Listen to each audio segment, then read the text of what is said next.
Welcome to Group Dates and Hot Takes. I'm Sampy. I'm Christy. Let's talk about Bachelor in Paradise. Welcome back to Paradise, Christy. It's so nice that it's so calm and peaceful, and that everyone is happily coupled up and joyful. I'm loving this.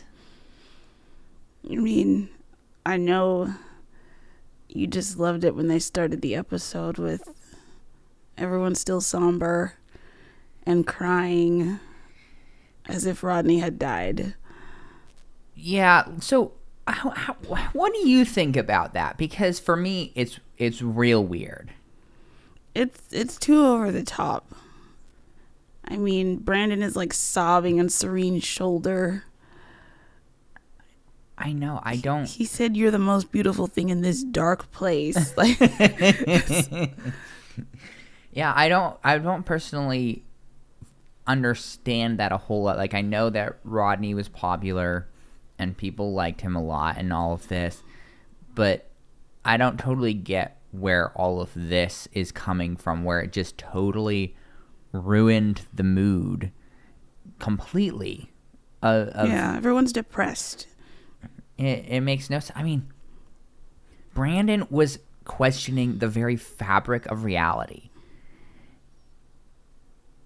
I don't understand it. I really don't. Like, he's so thankful for Serene, but he's not sure if he can believe that there's goodness in the world anymore. It's like Rodney will be fine. Yeah, I mean, all these people, he'll find another Bachelor person and I'm sure be happy. And his DMs are probably flooded. Yeah. What do you think about Kate's statement that she thinks Eliza left with integrity? I mean, she followed her heart, as everyone says. I didn't like the way she handled the whole situation, as I'm sure we discussed last week. Yeah, I sort of felt like she was a bit of a villain in this, and how she certainly edited that way. Treated Rodney. Perhaps not the full story, and maybe we were baited into thinking that, but it just left me with a bad taste in my mouth. And I'm not over here sobbing because Rodney left, but it was just weird how she handled that stuff. Yeah, she pulled the rug out from under him when she could have just eliminated him the day before. That just would have been a lot easier. So Eliza gets to go on a little trot across the globe, heads to Baltimore. Tell me about that. Well, this did not go well for her. So essentially, she tells Justin that something clicked when you left. There was a lot of outside pressure. I was confused, made the wrong choice. I broke things off with Rodney. You're what I want. And so Justin's like trying to process all of this, and he says, "Well, I haven't even unpacked yet," which I kind of wondered. I wonder how many days it's been. Maybe just a couple, but I don't know. And then he's like, "Thanks for coming. I need a second to process this." And then he decided to use Eliza's words against her, which I thought was pretty smart. Well, as soon as she said that, I thought to myself, that is definitely coming back to bite you in the behind, lady. Yes, he says, "I need someone who will choose me first without hesitation." And you chose Rodney, and that still hurts. I was like right there, and Eliza says, "That's fair." And Justin said, "Maybe it's time I choose myself." Ooh. So we learned from Justin's Twitter that this conversation was like 3 hours long. So I would love to know what else Why they were though? hashing out for that long. What possibly did they have to discuss for 3 hours? I don't know. Maybe like living logistics. I don't know. So it's a little strange, and that was compressed down to like 2 minutes. Which I also was a bit amused at Eliza's butthurt that Justin didn't fall for her grand gesture of flying halfway across the world to accost him in his home and convince him to go out with her again after she sent him home. Yeah, also there was a fair bit of acting on Justin's part, trying to act surprised. Yeah, I gotta say, I still think that he knew that she was coming back. Like, oh, I'm sure. It's all over. At the very least, the producers told him, we're going to be filming here, get ready, sort of thing. Maybe they didn't tell him Eliza was coming, but it can't be that hard to figure out, especially after the way things ended in Paradise. Yeah, so not the happy ending we all were hoping so desperately for. She should have just DM'd him. Save everyone the trouble. Yeah, I don't know. I just had a hard time believing that confronting him that way and trying to win him back that way was gonna work. I was pretty skeptical. Yeah, I mean, she already rejected him, so. Mm-hmm.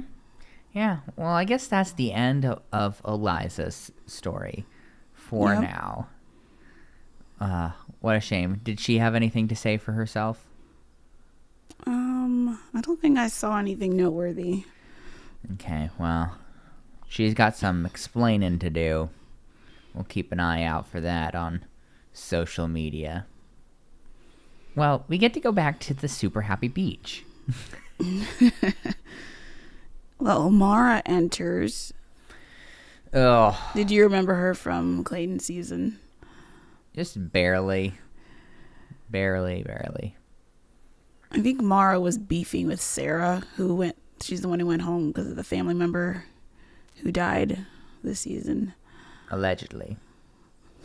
Or has that actually been proven? No, I think she actually did post about it. Okay. All right. I take everything with a heaping portion of salt around here. I'm sorry, but this universe is so scripted sometimes, so manipulated that I can never be sure. It's like Logan and his mysterious illness. Like, what happened there? He claims it was COVID.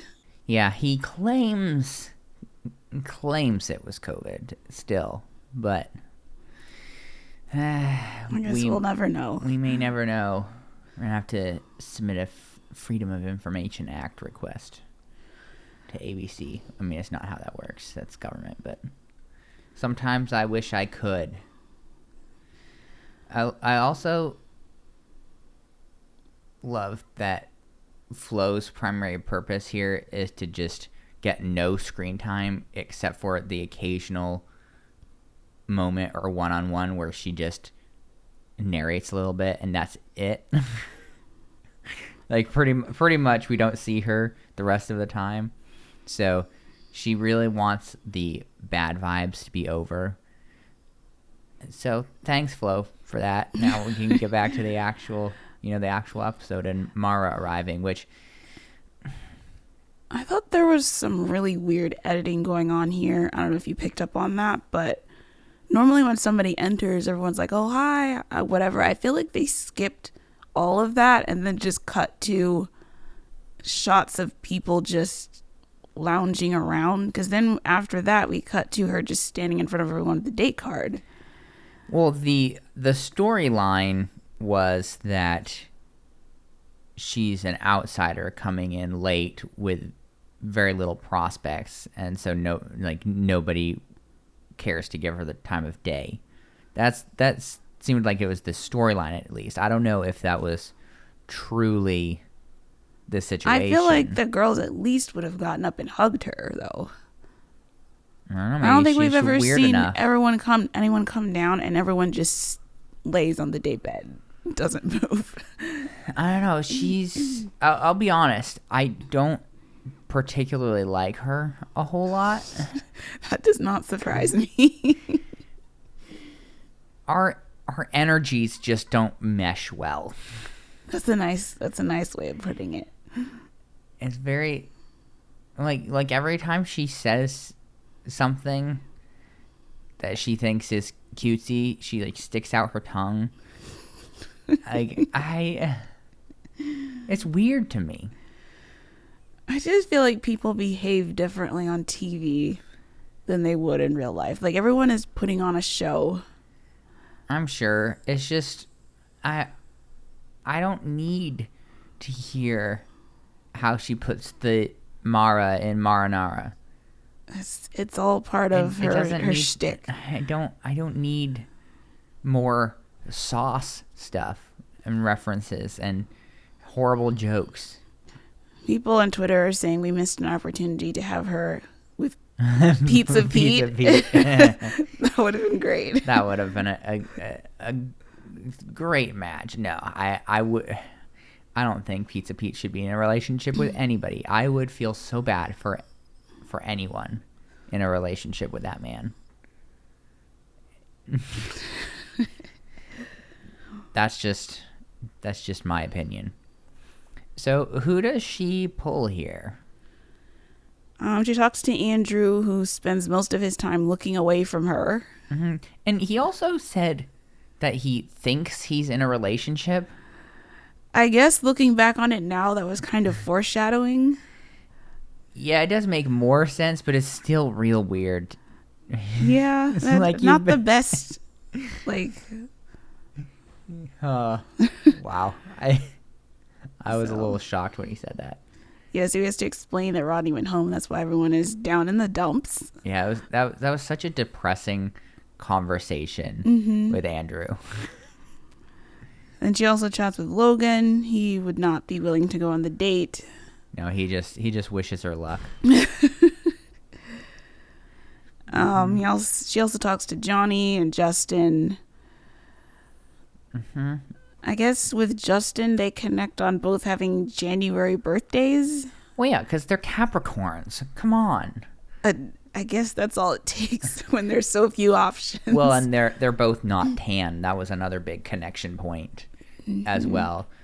Really, he's the only option. Yep.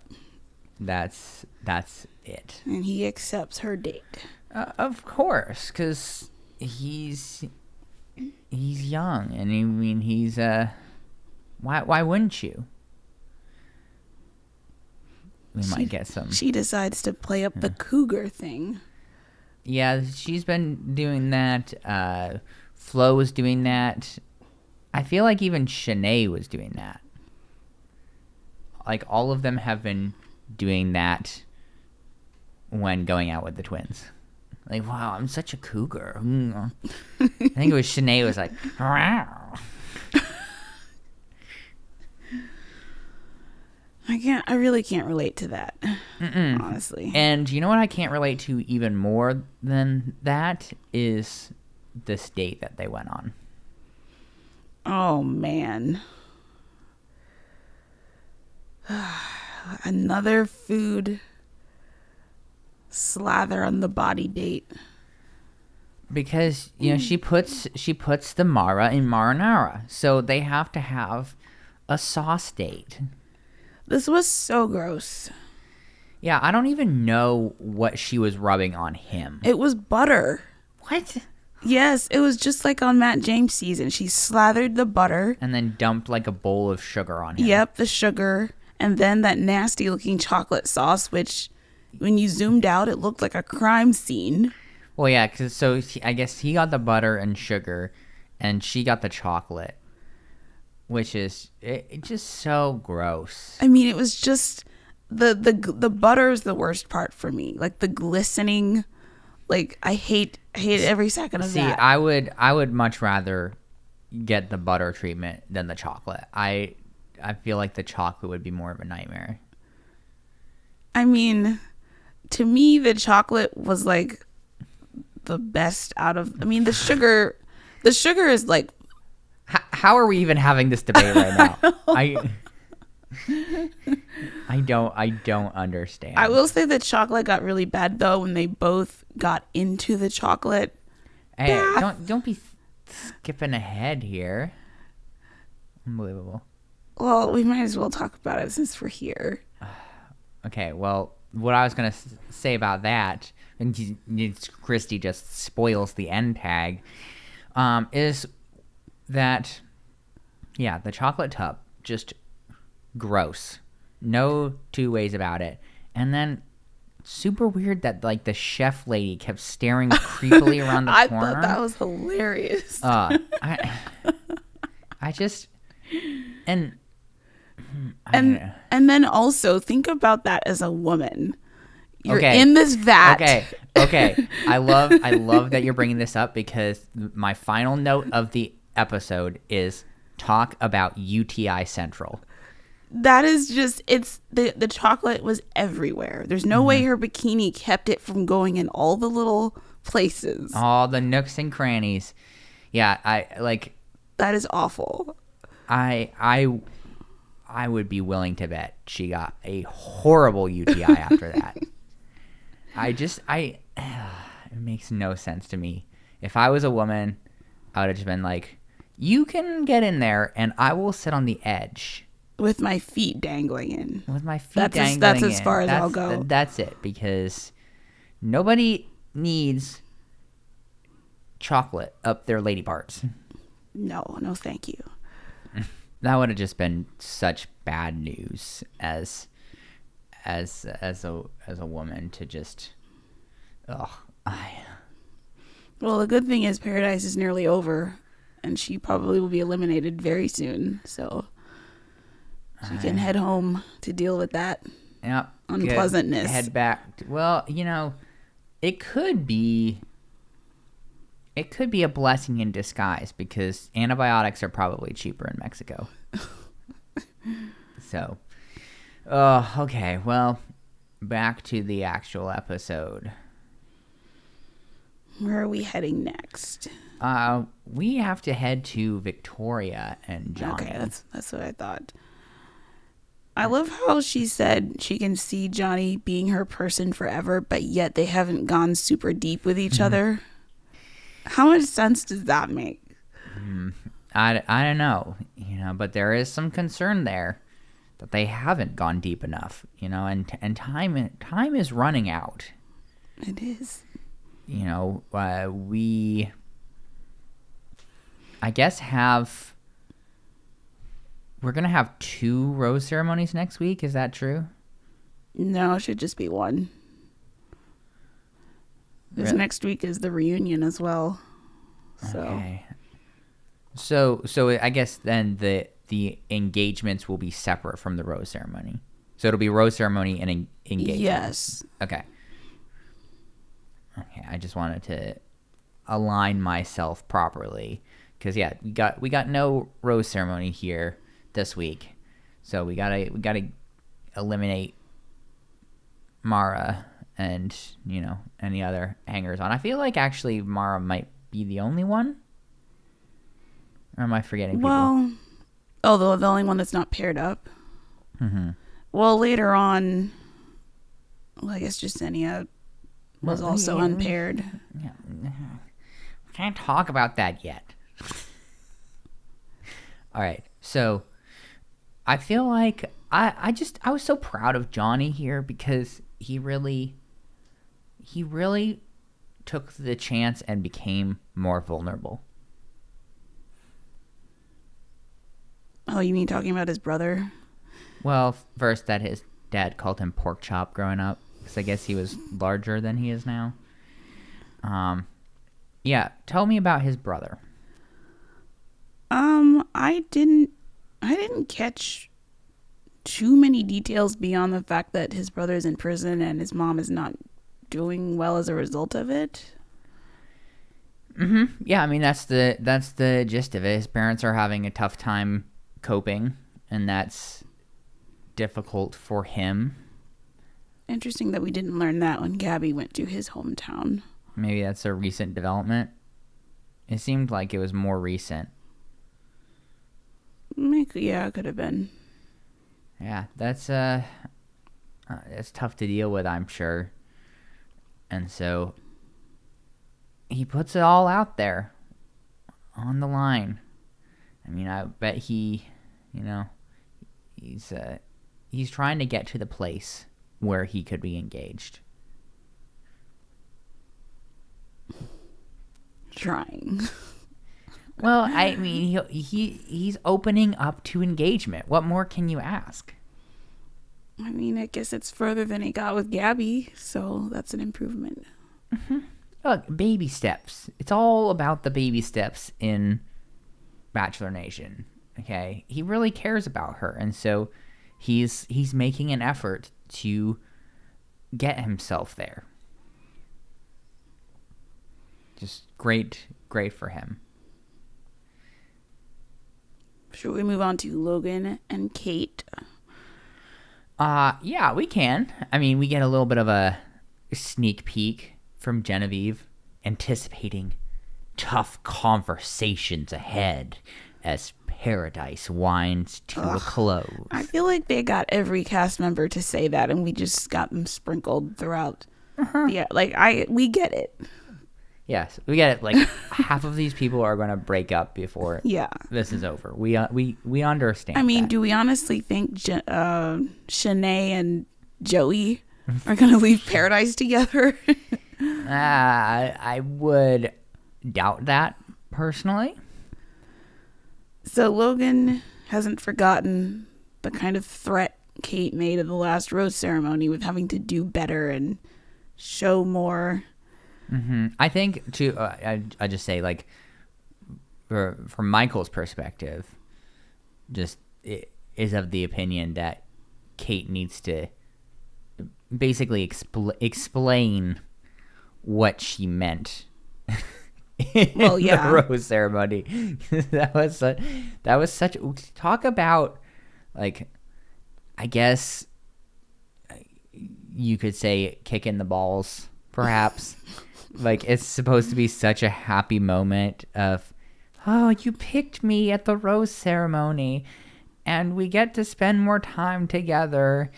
And instead it was, I'm giving you this rose, but you better not F this up, buddy.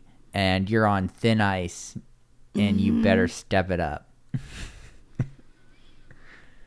So Kate says she is taking it day by day.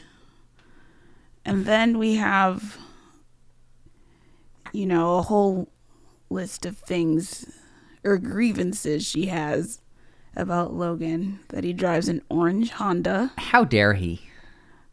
Which I'm not even sure if that's entirely accurate, considering the car Logan posted online, which looked more red, and it was like some Nissan or something. But anyway, I guess it's not fancy enough for her.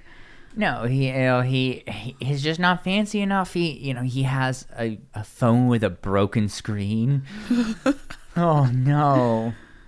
And he's a dog walker? See, I don't know what to believe. I feel like she just throws all these things out there and kind of assumes some of them are true. Like, I don't know what he does, but, like, is being a dog walker, if that's the actual case, such a terrible thing? I didn't think so. I mean, I'm sure it pays well. But Kate wants to be wowed. She wants to be wowed, but she also calls herself a wower. So I looked it up, and apparently Logan is some sort of videographer, video technician type person. I think he maybe worked at a television station for a bit. Like, I don't understand. She just, like, fixates so much on these hyper specific things, And it's just like, I don't understand that, because she picks at him so much and then also is on her high horse thinking she's all that. And it's like, are you really all that? Like, but if money is all you're focusing on, it's easy to be on her high horse. I mean, she's a realtor out in LA. I'm sure she makes good money to afford her Equinox membership and whatever fancy car I'm sure she drives. And top of the line phone. She has a personal trainer. I mean, she's living large. And her partner has to be at least on that level, it appears. It's a little superficial. Yeah, it is. And it's like, well, maybe, like, why can't you be the breadwinner? Like, if you're But Sampy, she's tired of being the breadwinner. That is so monumentally stupid. Okay, I'm just gonna go out and say it. All right, because like, what are you even talking about? If you're like, it seems like a reasonably high-powered realtor, like you told me, right? She's like associated with the firm or whatever has that TV show on Netflix, right? Yeah, Oppenheim Group with Selling Sunset. Yeah, so. What the F? Like, seriously, how, like, I don't understand that. So she like, what is she smoking? I don't understand. She just like, It doesn't make sense. I don't understand it. I really don't. I guess basically she wants somebody wealthier than her so she can really kick things up a notch. Or just sit back and relax. I don't understand it. Well, Kate and Logan finally talk, and Logan says he was hurt after the rose ceremony. He thought they had a good week. Yeah, so here's something I wanted to ask you in light of this conversation. Do you think that Kate is a bit abusive? Because it just seems like to me that she's just been like holding all this stuff over him this entire time and like pulling it out at specific times to like bludgeon him and control him and pick at how he does things. Because like he's obviously not perfect, and you know there have been times where maybe he should have made different choices perhaps, but like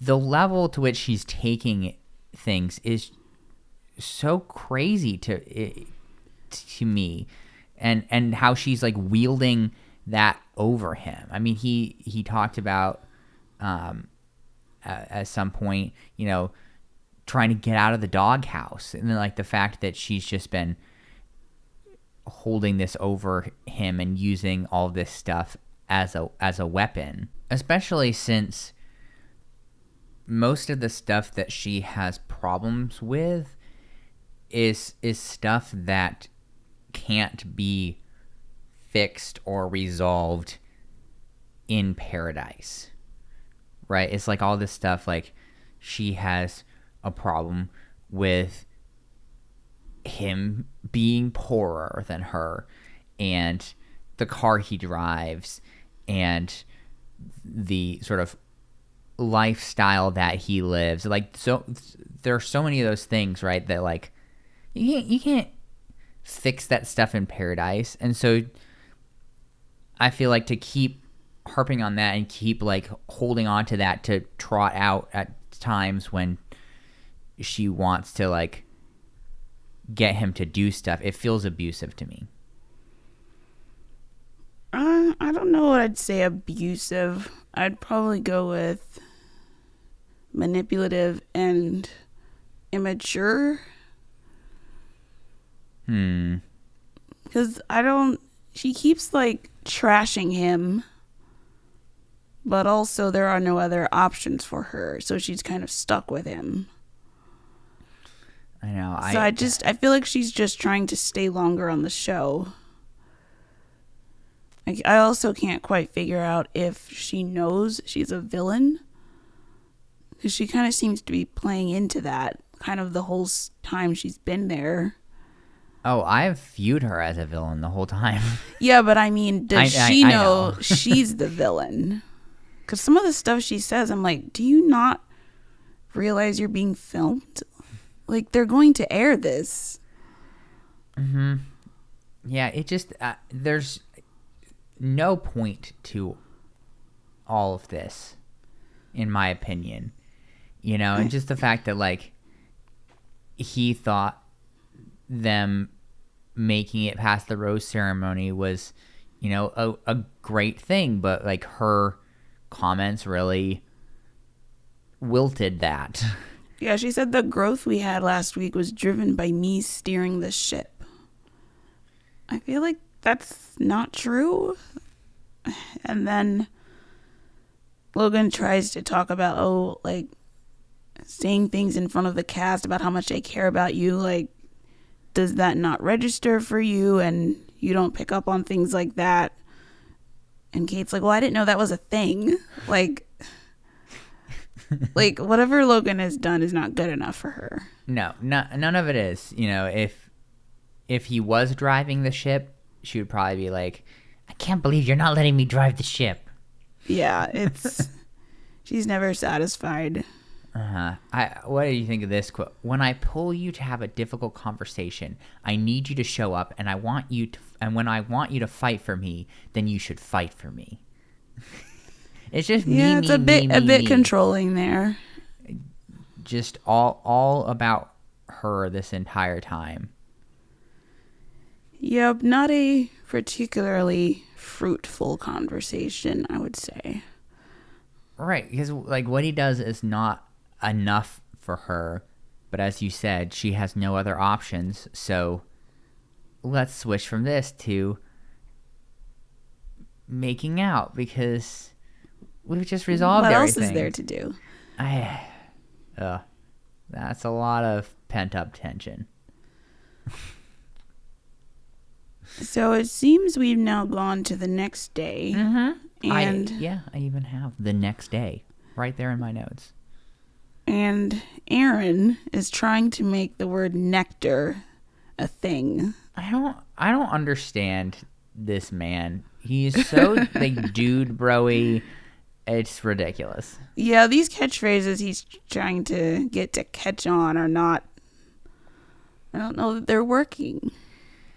Yeah, specifically he was trying to equate nectar to anything good. It just didn't flow for me. Yeah, well, you're not a dude bro. You wouldn't understand. You're not the target audience. I mean, Victoria was trying to understand, but... Well, really, it's just sort of a bit of stupid fun to break up the monotony of the beach, really.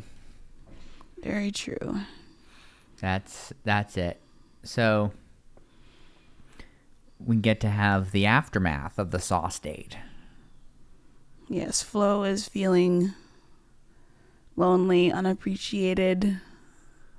Mm-hmm. Doesn't like the fact that Justin has ignored her the whole morning. Yeah, see, that's probably the toughest thing with all this is like the person you're going out with gets pulled for a one-on-one and then they come back and they don't give you an update.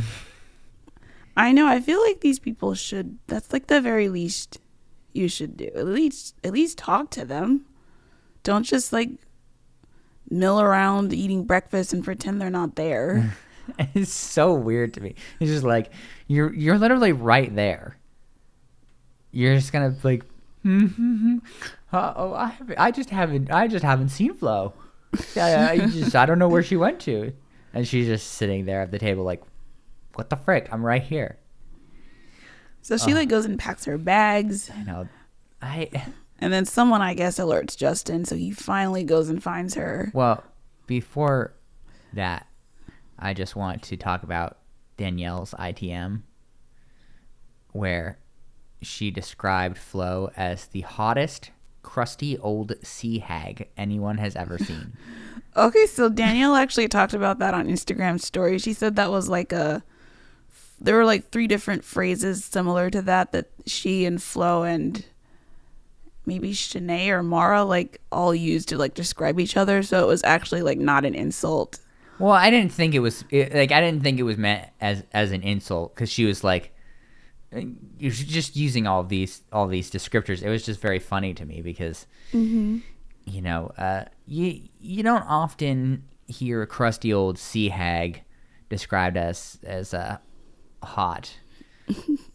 I also just still find it funny that nobody takes the twins' presence seriously, and everyone is always just commenting on how there's a huge age difference between them and whoever they go out with. Very funny. They really have nothing serious going on, in my opinion. But yes, back to the real show, when Justin goes to stop Flo from dramatically leaving. Well, essentially, he tells her that he wants to pursue something with her. He has a better connection.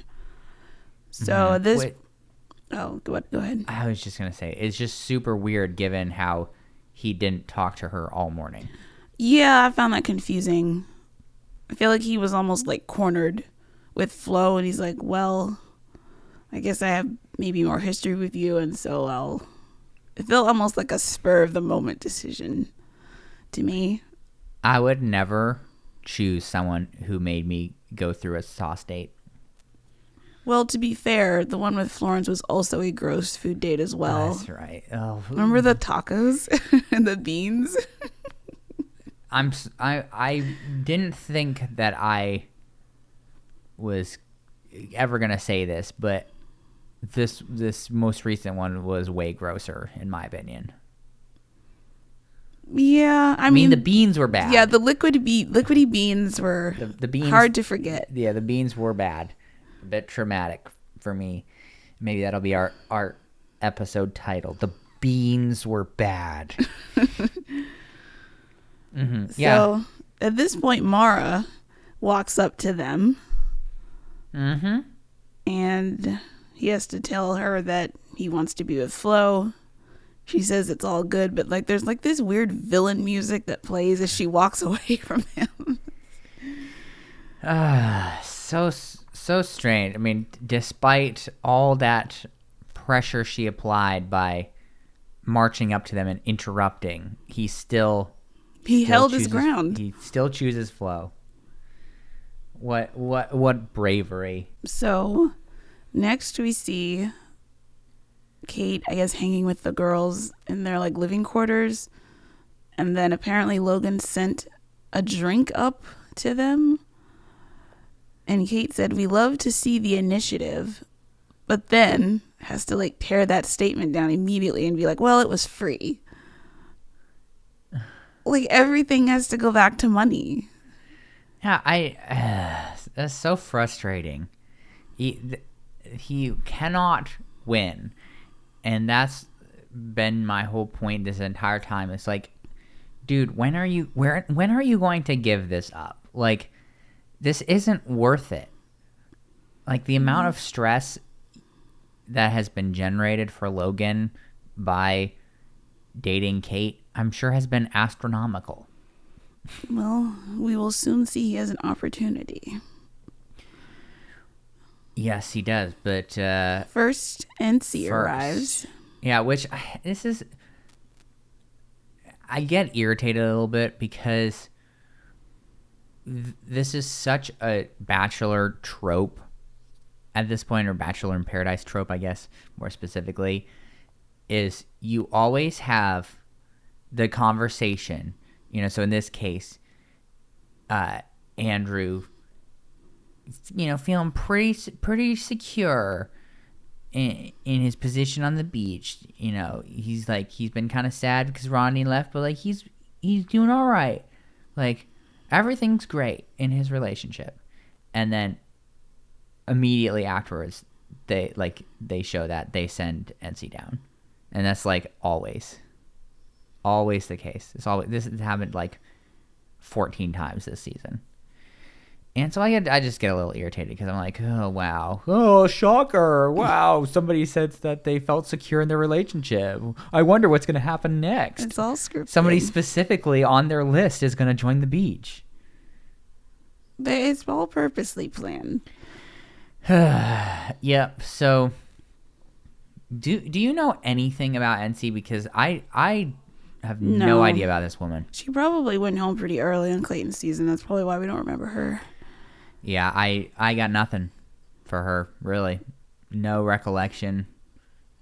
Yeah, she talks to Andrew, and he admits it's been pretty rocky, and he's on his last leg, which does not bode well for him and Jasenia. No, it does not. I feel like Andrew hasn't been super honest lately. I don't know if you agree with that, but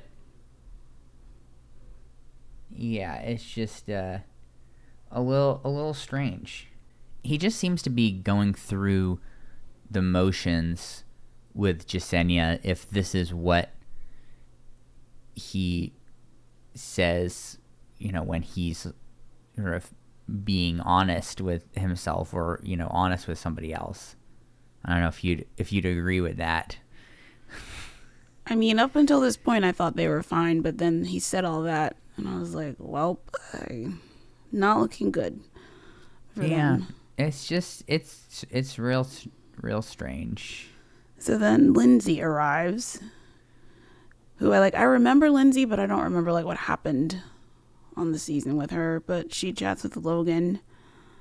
Logan thinks she's a babe. Mm-hmm.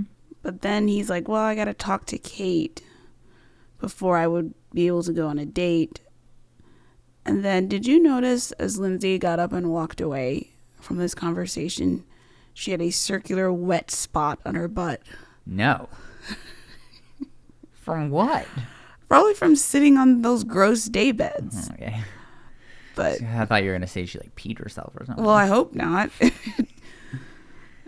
Yeah. That's just, every fiber of my being was crying out, Logan, go on the date with her. I know. Escape from Kate. So Andrew accepts NC's date, but then Lindsay asks Logan, and he's awkwardly I need to talk to Kate first. So then he and Kate have to get up and have a very painful conversation because Kate can't believe he's even considering this. No, that blew her mind that he would even entertain the idea. So Logan feels she's constantly critical of him, looking down on him. And Kate doesn't want him to go. This is just so... this is so hypocritical. Critical? When have I been critical? You just had a 10-minute long ITM where you trashed everything about him. Yeah, if I made a whole reel about all the times she's just called him out. It's so funny.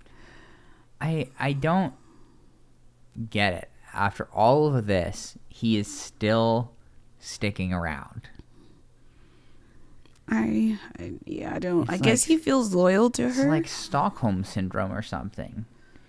I mean, she even says that when he points out, oh, you went with Hayden, and she's like, well, that was eons ago. That was 2 days ago. Why? Seriously. Why? So then Logan has to awkwardly explain to Lindsay he can't go. Mm-hmm. And so there's nothing left for her. Nope. She goes home. It's a very short paradise visit.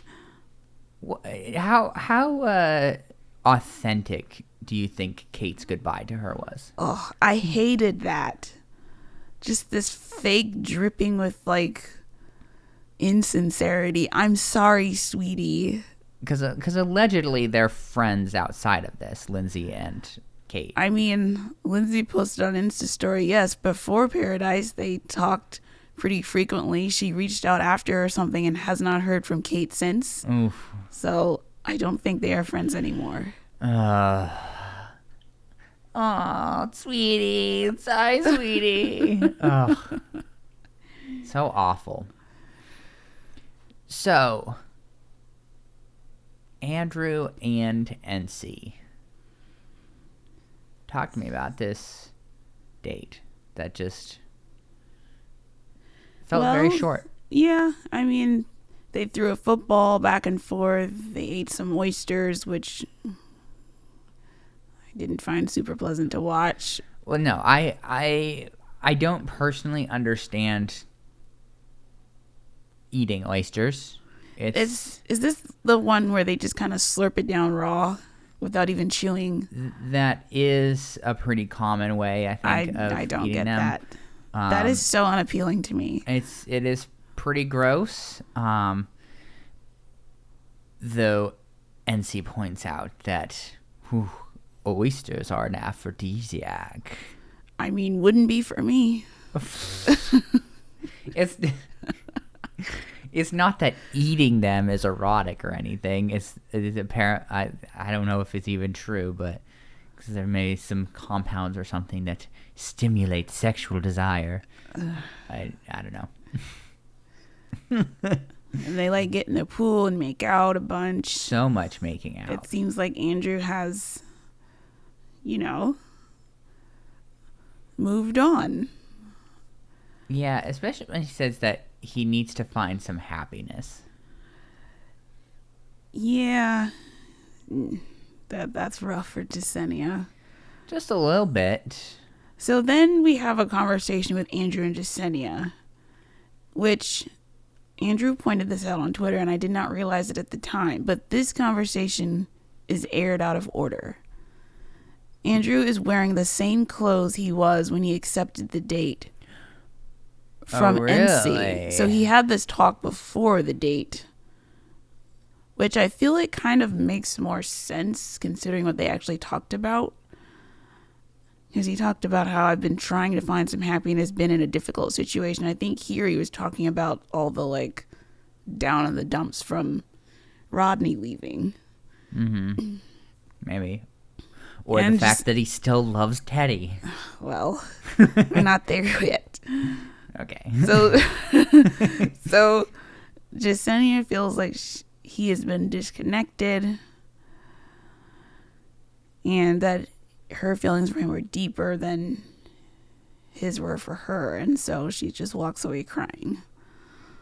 Mm-hmm. Yeah. It's real sad. Yep, I feel like they didn't show too much of them together, so we just kind of came out of nowhere. Yeah. Alrighty, well, let's talk about the end of the episode and get on to the second episode. So, for some reason, the producers thought it would be a good idea to invite Rachel and Gabby down to the beach. I absolutely hate this. I really do. It just doesn't even make sense, especially considering... Oh, no. It will make sense in a little bit. I have thoughts. Okay. Tyler says congrats to Rachel, which is super funny considering everything that... like, this was filmed in June. A lot has happened since then. Mm-hmm. Girls are admiring Rachel's ring. I super hate all the fake screaming. I really do. Yeah, it's a little out of control. Just, I don't understand it. I don't like it. I would really love for somebody who actually understands what's going on to explain that to me. But they come in and just fake screaming all over the place. So my last observation here was that the women are super happy to see Gabby and Rachel. and the men are worried that they'll tank their relationships. Since there are some men from their season here on the beach. We also had Logan mentioning that, because he's one of the primary worriers here, mentioning just his journey and that he disappeared due to an illness. Why didn't he just say COVID? Like, you can't mention it anymore. COVID's over, don't you know? So I guess we are on to the next episode. Yep, since you already spoiled the end tag. Unbelievable. Yeah, let's get this show on the road. So Logan has pointed out the fact that 4 of the women he has dated are now in one group to talk about him. He's not happy about that. So Rachel flat out doesn't respect him. No, this was just very strange to me. I mean, first of all, as he's in a group with some people, he's hoping for a good report card, and Aaron tells him that C's get degrees. Yeah, so Gabby and Rachel take Kate to go have a conversation, and they just like pile on Logan. I did not like this at all.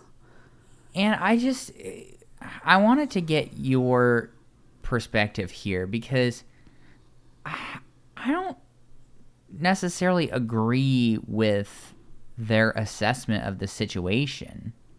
Like, I know it must not have like felt good to like have the swap happen and all that, but unless they like know a bunch more about why Logan left, and it was like he didn't get COVID and instead he like sexually assaulted someone or something, like I don't like, unless it was something like that, I don't know that it's justified the amount of crapping they did on him. I didn't think it was. I mean, Gabby said he can't commit. He doesn't know what to do with something good in front of him.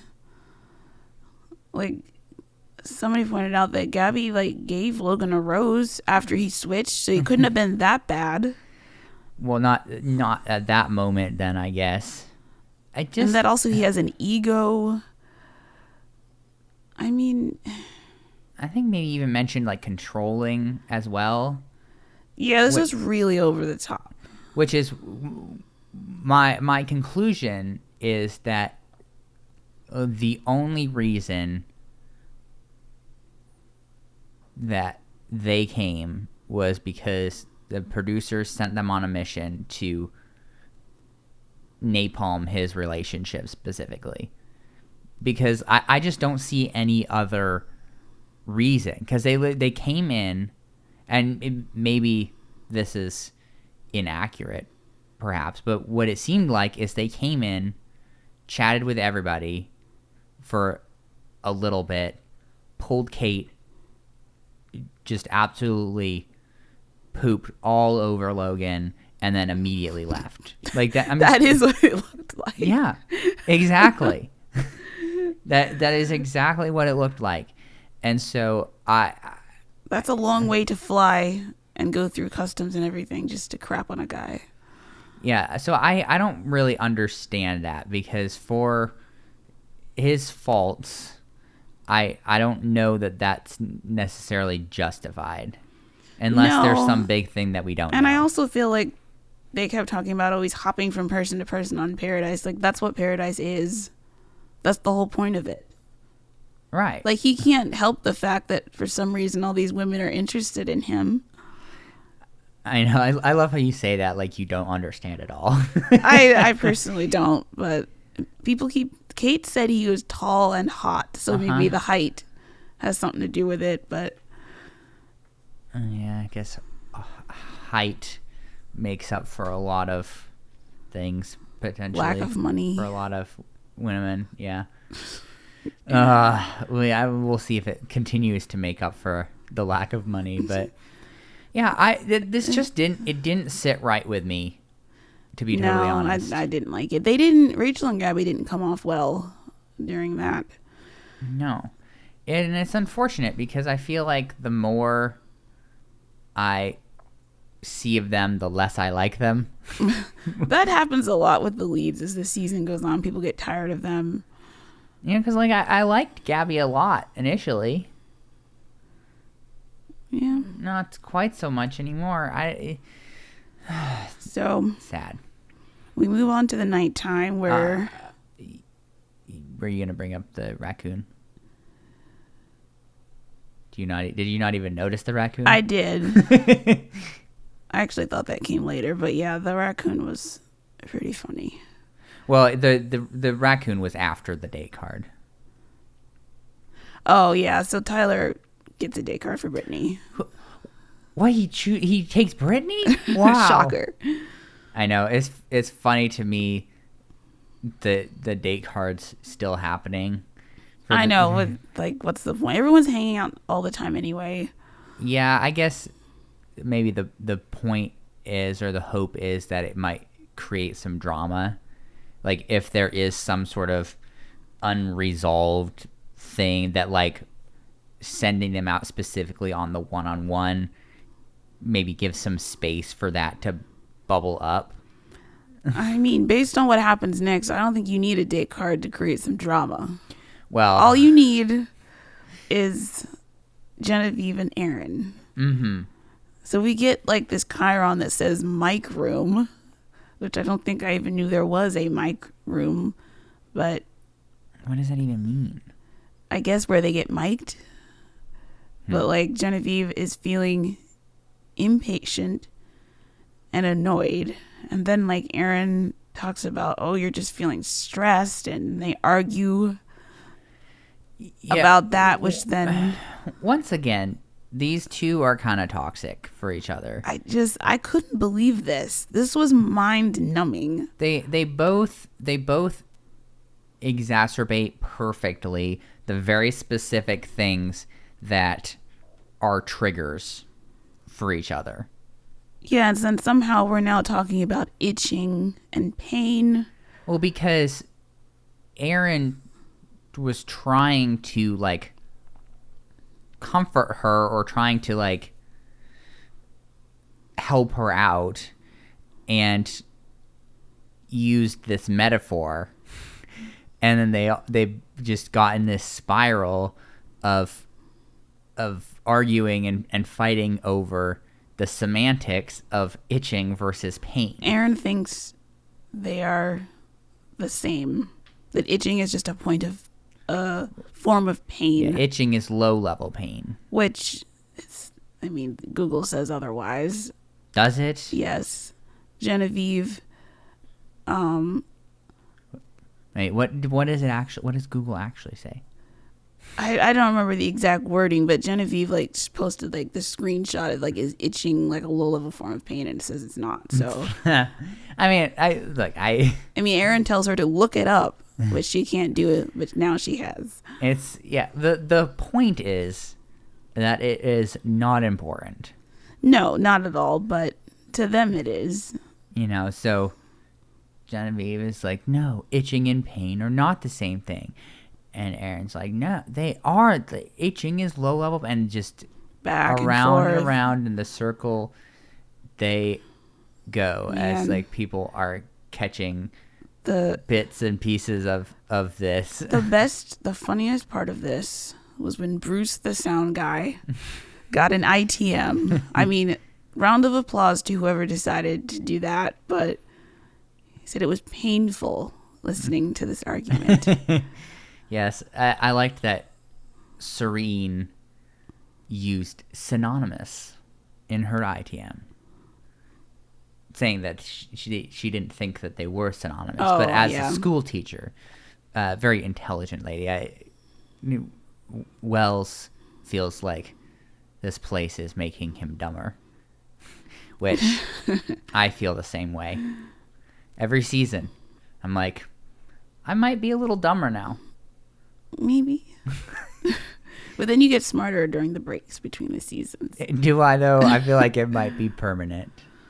So Genevieve packs her bags. Yeah, Once again. she starts packing furiously for the second time. And so Aaron finds her again outside. Though she was so upset that she threatens to hitchhike if they don't get her a car. Yeah, good luck with that one. Yeah, she's really had it. Yep, she's like, you were screaming, and Aaron's like, well, you screamed at me first. Like, this is so childish.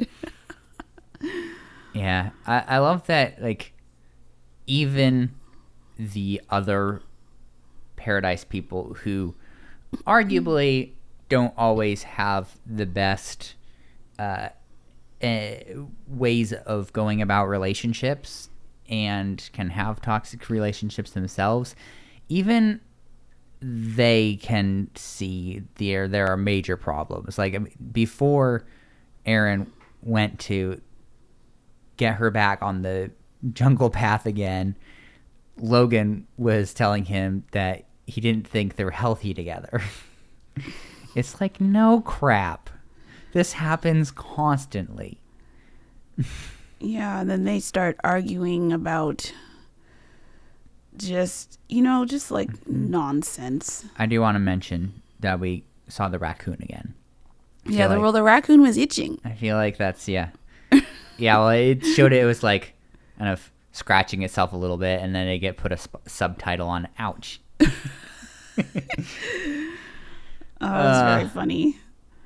Yeah. So eventually they argue about when Aaron said, have a good night. I just love that they picked right back up on the itch versus pain argument. Like, it went right back there. I don't feel like Aaron came off. I feel like Aaron came off worse than Genevieve in this. Because he's like, when you're not emotional, you're very sweet and nurturing. Like, that's not a very nice thing to say. Perhaps not. I think that he just sees stuff happening and feels like he needs to, like, step in to, like, stop her spiral or something, or like offer a solution, but his solutions aren't portrayed in a way that she can accept. No, he's a little dismissive, and I feel like sometimes she just wants to, like, be upset. Right, and that's an important distinction and pro tip for people wanting to have successful relationships. Maybe if there's a problem that the other person is dealing with and they're getting all that out there, you should take a moment and ask if they want solutions or just support. Mm-hmm. But yeah, I think particularly with these two, because, and I don't know that he intends to be dismissive, but I think Aaron's personality, being a dude bro, and like is very sort of loosey goosey, like just kind of the ridiculous language, like the whole nectar thing, like all these. It's a different mindset, and so I feel like he tries to make things better through that lens, and it makes no sense to most people. So it's like with the itch versus pain. Trying to be helpful through that is not helpful because she isn't able to understand that, and so it becomes then about a different thing that's elevated when there's that confusion, because then he feels upset because he's like, well, I was just trying to help you and you're just picking apart my help and can't accept it, and then the cycle continues. But somehow he manages to apologize enough to keep her from leaving, and apologizes for blowing her off, and then they make out, and then he like winks at her, which I thought was strange. But yeah, a cut to ITM of Genevieve just shaking her head. I mean, yeah, for the moment they are back on thin ice, I suppose. Yet again, I do not think this is going to last. No. So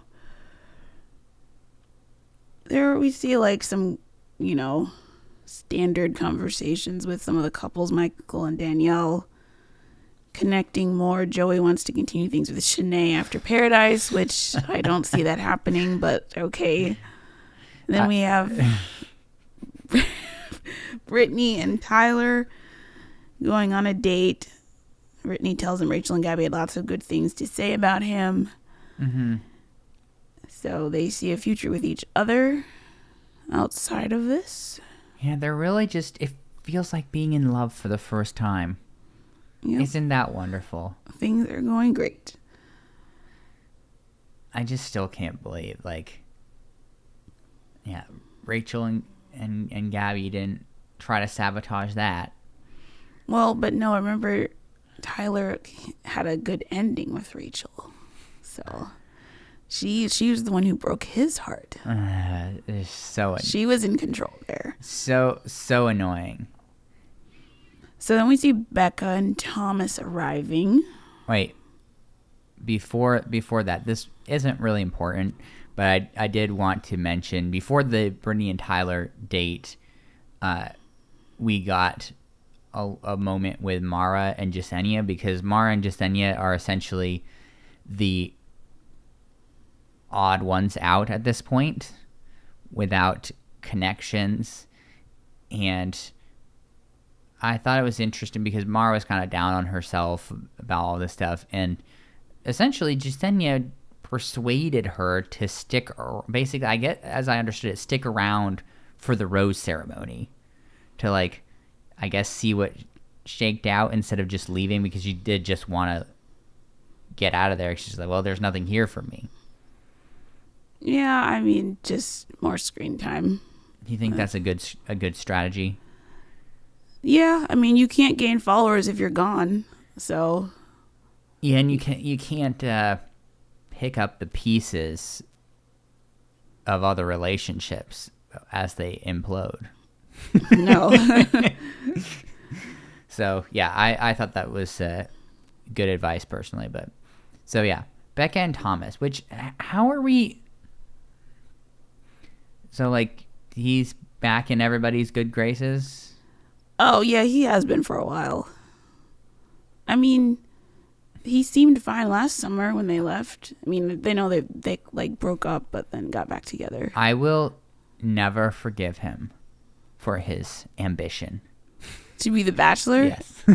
Looking back, that doesn't even seem like a big deal at all now. All the guys think about it. They just don't say it. Yeah, no, you can't say that. You got to keep it secret. So what's their purpose here? Just as a celebrity cameo. Ugh. And proof that Paradise works, even though they did not leave together. But we learned she proposed to him. And since this was filmed, he has also re-proposed to her. So they both have engagement rings now. Wow. So romantic. It really does work, you guys. You just gotta follow the process. So they are here to announce a Sadie Hawkins 90s themed party. Wow, they've never done this before. Nope. So the women have to ask the guys out. So, yeah, but didn't they do a Sadie Hawkins dance last Paradise? Last time was prom. Oh, it was just prom. Okay. For some reason I thought at one point there was an actual Sadie Hawkins. I don't remember past last season. Wow.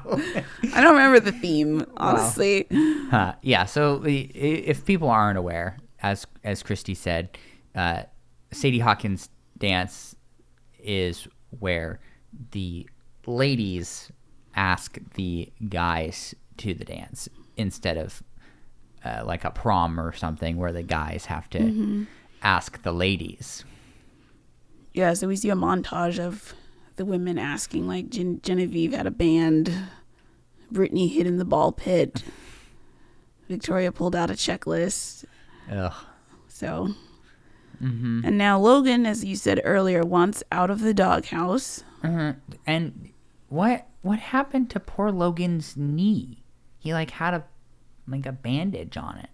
Oh, I didn't notice that. As he was walking down the beach with Kate to this conversation of trying to get out of the doghouse. I don't know. I didn't even notice. So Kate is questioning if he's fully in this, or if someone else walks down, would he go for them? Yeah, well, specifically if someone else on your list came down, and he's just like, someone on my list came down yesterday, and I said no to them. But that wasn't good enough for her because he dared to entertain the thought. Why is he still here? So I guess they patch it up once again. This whole thing. Asked him to the dance. They just want to have fun and laugh. Right. I love how low effort this was compared to. I know. No props or anything. Nope. Just I would like to have some fun with you after I've just smacked you around and abused you for the past week. But all is forgiven. It's just so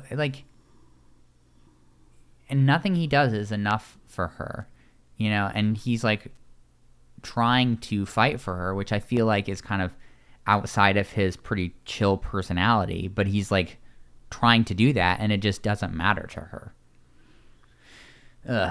Well, prom time, which is also ridiculous to me given that besides like 3 of the people, everyone else were babies in the 90s. Yes, that's true. Like Joey and Justin were barely even born in the 90s. Like weren't they born in like 99? Something like that. If they're like 23, that is insane to me. It's just wild. But Michael is really gonna kill. Yes, this is his element. Yep, because he actually was in high school in the 90s. So we see lots of dancing and fun. For now, all sorts of fun times. A caricature artist, a fortune teller, telling people's fortunes and reading those tarot cards or whatever they're called, and Brittany ominously predicts that this will be the last night things are normal for everyone. Yeah, we should probably skip to Jasenia and Andrew. Well, before we skip to that, because this is relevant to that, the entire time of the party, NC and Andrew are just making out. Just repeatedly, all the time. Like, what? So, the fortune teller tells Jasenia to be bold. And so she goes to interrupt the game that NC and Andrew are playing to get to that conversation that you so desperately want to talk about. Well, Andrew doesn't even barely acknowledges NC as he leaves, just goes with Jasenia. And so Jasenia wants to know where his head is at. What is his goal? Because first he was with Teddy, and then Brittany, and then me, and now NC. Yeah. It's been a little bit of interesting how a process. He's been involved with that many women, probably just as much as Logan, but Andrew hasn't been getting crap for it until now. Yeah, I mean, she basically just keeps pushing him to give her some answers and closure here. Yeah, but Andrew says, I have hope for love, which I guess is his justification for trying it with different people. Yeah. And Jasenia doesn't like this answer. She said, it's been like a boys' trip for you. Oof. We only had like a moment of talking about serious stuff, but you spend most of your time hanging with the boys. But he's got to hang with the boys. So Andrew admits he was going to go home initially, but had a last-second thing with NC. Mm-hmm. And Yeah. had to see it through. I also like how NC is just getting more and more antsy and like tries to interrupt them and is just completely brushed off by Andrew. Yeah, he's like, I have to finish this conversation, so she has to go away. Mm-hmm. Yeah, because I guess he wants to remain friends with Jasenia after Paradise. Yeah, he did say that. It, Also, NC came back a second time to ask what validation you're giving her. Please pop away if you care to pursue something with me. She says this right in front of Jasenia. Mm-hmm. It was so awkward. And Jasenia's like, actually, no, he's not giving me any validation at all. Yeah, and it's not fair to give him an ultimatum. That was funny. Is like he is in the process of like breaking up with you for the final time, and still Jasenia's like, that's just really unfair, Etsy. Do you know? Are they still friends? Is who still friends? Andrew and Jasenia. He wanted to be still friends with her. I don't know. We might find out at the reunion. Okay. Yeah, that ultimatum was perhaps the wrong call. Yeah, Jasenia says, you just got here. You wouldn't understand that to NC. And Andrew's like, I will come get you in a second. I just need to make sure Jasenia's okay. So NC walks away again and really spirals out at this point. Mm-hmm. Yeah, so basically the whole central nugget of this struggle is that Andrew is still not over Teddy. I didn't see that coming, I will say. I was like, wait, that was like so long ago. I guess I'm not surprised. It's just kind of gotta get over these things. I mean, I feel like he seemed more upset about Rodney leaving than he did about Teddy leaving. Well, so, Rodney was his boy, okay? And sometimes losing your boys hurts real bad. So, Jasenia didn't like this answer. And so she said, we don't see eye to eye, which is why I'm leaving Paradise. Right, and I just think that I don't know, it's tough to be in that situation and just be like, well, did all of this just mean nothing? Like the time we spent together and stuff. Like, she definitely felt strung along. Yeah, which I don't really blame her, because like if Andrew is actually telling the truth about still being hung up on Teddy, then nothing he and Jasenia had was like important. So she could have been spending time on somebody else. Mm-hmm. Yeah. How many times do I have to choose the wrong guys? Yep. So Andrew goes and finds NC, and she is like, WTF? Like, what? Well, also, like, what were you thinking, dude? Like, he went to find her and opens this conversation with his British accent impression. I guess trying to break the ice, but like lighten the mood. I feel like that was a poor choice. Yeah, not a good start. So, NC is mad that they were playing the game and he just walked away. But Andrew wanted to prioritize Jasenia's feelings, which was probably the wrong call. Maybe. So he has to apologize for that. NC calls him a floating magnet, invested in whatever Jasenia was talking about. That's a funny phrase. I don't know what to say. Like, they hung out for an afternoon. I know, like, it's not that deep between them. Right, which is all the more confusing when we continue forward and Andrew doesn't want to keep going. No, his with heart is NC. with Teddy. Yeah, and he cannot do this anymore. This has been too emotionally difficult for him to hold these feelings in his heart for Teddy and just still be trying to find happiness and love with other women. So he is going to leave. Well, he tries. And as soon as he escapes the headlock. I mean, she had a death grip on him. I've never seen...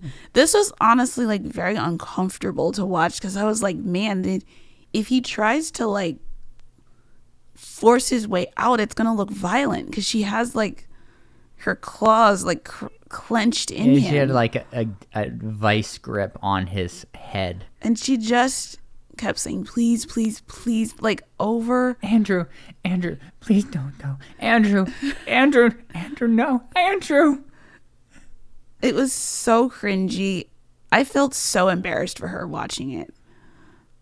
Yeah, I think the biggest thing for me that caused all the secondhand embarrassment was it just made no sense at all. Like maybe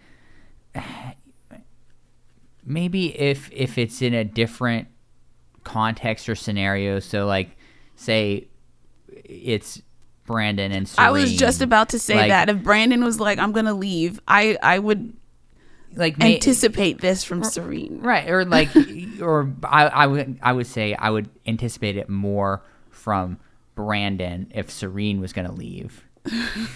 That's true. But right, like that at least makes a bit more cognitive sense seeing something like that versus this. They have no history that we know of.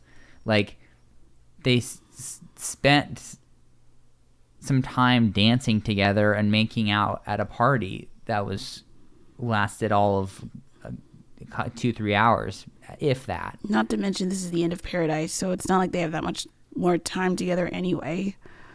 Right. I just like it went on for so long. And like she like so initially had like was gripping. I was a little concerned. I was like, hopefully she's not strong enough to just like squeeze his head so hard that it pops like a watermelon. And then she like kind of wrestled him to the balcony and like it just kept going. The please it was so bad. And then when he finally like gets away from her, she just runs away to the bathroom sobbing the whole time with Genevieve in tow, like trying to comfort her, I guess. Yeah, so we see them both get into separate SUVs, and as NC is in the SUV, she is sobbing. And you know how I feel like everyone has had a moment where they're crying using a tissue and it is now soaked and you need a new one. Well, NC reached that point and kept going because it was now in pieces. Yeah, I mean, she basically ate part of it accidentally. Like, I need some more napkins. I felt bad cracking up about this because this was very emotional for her, obviously. But you gotta love when you have a cast member who's just like in such an emotional place and they're sobbing and they're blubbering, and like you get a moment where it's just wholly unintelligible what they're saying, and it's just they add subtitles that's just like a row of question marks. I know, that's because hilarious. you have no idea what they're like. It's just like, okay, I don't even have a guess here. Nope. Yeah, so that what an explosive ending to the episode. I hope NC is all right. I don't know. Like I have no idea anything about her. It was very strange. No, but this was quite a lasting impression. We'll see with time. Maybe she can come back next Bachelor in Paradise and find somebody before the last day. But yeah, so That was the end. yeah, got a little bit of a just hilarious Wells end tag where he's reading out the superlatives that everybody voted on. But the funny thing is that all of the cast left, so it's just people cleaning up. Another unfunny. Where did everybody go? Yep. Yeah, there you go. That was episodes 13 and 14. So that means that we have 2 episodes left to wrap this up, to have our final rose ceremony, have engagement ceremonies that may or may not end in engagement. Then presumably the entire last episode will be the reunion. I don't know how they're going to break it up. I hope it is, because that's the more interesting part. Yeah, like we've said, there's supposed to be some major juiciness there. But I am, maybe for the first time in a long time, eagerly anticipating an episode. But, like, we still have to get through this next rose ceremony, the overnight dates, the proposals. I'm hoping that the rose ceremony happens at the very beginning of next episode. Yeah, that would be nice. So that they then have time for all of the overnights and yeah, because then you gotta have all the people that are gonna break up. So yeah, I don't know. I guess it could be possible that they'd integrate at least some of the engagement footage into the reunion. Yeah, I think they've done that before. But time will tell. But we will be there every step of the way, as we always are. And I hope you all are looking forward to this as much as I am, because there are some interesting times ahead for the reunion. So that's very exciting to me. Would you like to know the kiss count? I would. I have it down as 67. Oh, that is higher than... Well, I guess there were 2 episodes, but still. That's a lot. Sometimes you just have machine gun kisses where it's just kiss after kiss after kiss after kiss, and it never ends. And I'm just like...